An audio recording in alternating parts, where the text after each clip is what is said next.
സംസ്ഥാനത്ത് ഇന്ന് ജൂലൈ 22 ചൊവ്വാഴ്ച ദിവസവും ശക്തമായ മഴ. നാളെ ജൂലൈ 23 ബുധനാഴ്ച ദിവസം ഈ ജില്ലകളിലെ വിദ്യാഭ്യാസ സ്ഥാപനങ്ങൾക്ക് അവധി ലഭിച്ചേക്കാം. അതിൻ്റെ ഏറ്റവും പുതിയ അപ്ഡേഷനാണ് ഇന്ന് നമ്മൾ നോക്കാൻ പോകുന്നത്.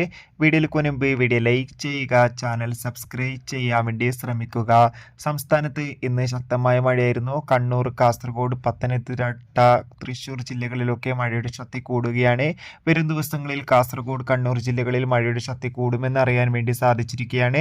ഇതുവരെ നിലവിൽ കണ്ണൂർ, കാസർഗോഡ് ജില്ലകളിൽ യെല്ലോ അലർട്ടാണ് തുടരുന്നത്. എന്നാൽ നാളെ മഴയുടെ ശക്തി കൂടുകയാണെന്ന് അറിയാൻ വേണ്ടി സാധിച്ചിട്ടുണ്ട്. എന്നാൽ വിദ്യാഭ്യാസ സ്ഥാപനങ്ങൾക്ക് ഇതുവരെ അവധിയൊന്നും പ്രഖ്യാപിച്ചിട്ടില്ല. നാളെ എന്തായാലും പ്രവൃത്തി ദിവസമായിരിക്കുമെന്ന് അറിയാൻ വേണ്ടി സാധിച്ചിട്ടുണ്ട്. ഇനി മഴ കാരണം വല്ല അവധിയും പ്രഖ്യാപിച്ചാൽ ആ ഒരു അപ്ഡേഷൻ നമ്മുടെ ചാനൽ ഭാഗത്തിലൂടെ നിങ്ങളിലേക്ക് എത്തിക്കുന്നതായിരിക്കും. ആ ഒരു അപ്ഡേഷൻ പെട്ടെന്ന് കിട്ടാൻ വേണ്ടി ചാനൽ ഇപ്പോൾ തന്നെ സബ്സ്ക്രൈബ് ചെയ്യൂ. അടുത്തൊരു വീഡിയോയിൽ കാണുമ്പോൾ എവർക്കും ബൈ ബൈ.